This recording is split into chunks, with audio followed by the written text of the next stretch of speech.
గౌరవనీయులైన అధికారులు, ముఖ్యమంత్రి గారికి, ఉప ముఖ్యమంత్రి గారికి అలాగే నారా లోకేష్ గారికి మా వినయపూర్వక విన్నపం. మేము శ్రీకాళహస్తి నుండి చెన్నైకి వరదయ్యపాళెం మార్గం ద్వారా తరచుగా ప్రయాణిస్తున్నాము. మేము వాహనం కొనుగోలు చేసినప్పుడు ఆంధ్రప్రదేశ్ ప్రభుత్వానికి రోడ్డు ట్యాక్స్, రిజిస్ట్రేషన్, ఇన్సూరెన్స్ అన్నీ సక్రమంగా చెల్లిస్తున్నాము. అయినప్పటికీ ఈ రోడ్డుపై ప్రయాణించడం చాలా ప్రమాదకరంగా మరియు ఇబ్బందికరంగా మారింది. రోడ్డు పూర్తిగా దెబ్బతిన్న పరిస్థితిలో ఉంది. గుంతలు, పాడైన భాగాల వల్ల వాహనాల బాటం భాగాలు తీవ్రంగా డ్యామేజ్ అవుతున్నాయి. ప్రతి ప్రయాణం ఒక కష్టమైన అనుభవంగా మారుతోంది. శ్రీకాళహస్తి ఒక ప్రముఖ శైవక్షేత్రం. తమిళనాడు సహా అనేక రాష్ట్రాల నుండి భక్తులు ఇక్కడికి వస్తుంటారు.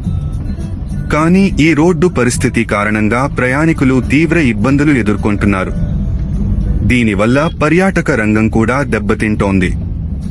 ఇంకా ముఖ్యంగా ఈ మార్గంలో భారీ వాహనాలు అధిక వేగంతో ప్రయాణించడం వల్ల ప్రమాదాలు జరుగుతున్నాయి. రాళ్లు ఎగిరి కార్ల అద్దాలు, మిర్రర్లు కూడా పాడవుతున్నాయి. ఇటీవల ఈ రోడ్డు పరిస్థితి కారణంగా ఒక తీవ్రమైన ప్రమాదం జరిగింది. నెలకు సుమారు 12,000 రూపాయల జీతంతో పనిచేసే ఒక సాధారణ కార్మికుడు ఈ ప్రమాదంలో గాయపడ్డాడు. అతను తరువాతి 3 నెలలు పని చేయలేని స్థితికి చేరుకున్నాడు. ఇప్పుడు ఆ కుటుంబ పరిస్థితిని ఒక్కసారి ఊహించండి. రోజువారీ ఆదాయం ఆగిపోయింది, వైద్య ఖర్చులు పెరిగాయి, కుటుంబం మొత్తం ఆర్థికంగా ఇబ్బందుల్లో పడిపోయింది. ఇది ఒక్క ఉదాహరణ మాత్రమే కాదు, ఇలాంటి ఘటనలు మరెన్నో జరుగుతున్నాయి. మేము అన్ని రకాల పన్నులు చెల్లిస్తున్నప్పటికీ రోడ్డు సౌకర్యాలు మాత్రం సరైన స్థాయిలో లేవు. కాబట్టి మా మనస్ఫూర్తి విన్నపం ఏమిటంటే, దయచేసి ఈ రోడ్లను వెంటనే మరమ్మతు చేసి ప్రజలకు సురక్షితమైన ప్రయాణాన్ని కల్పించగలరని వినయపూర్వకంగా కోరుకుంటున్నాము.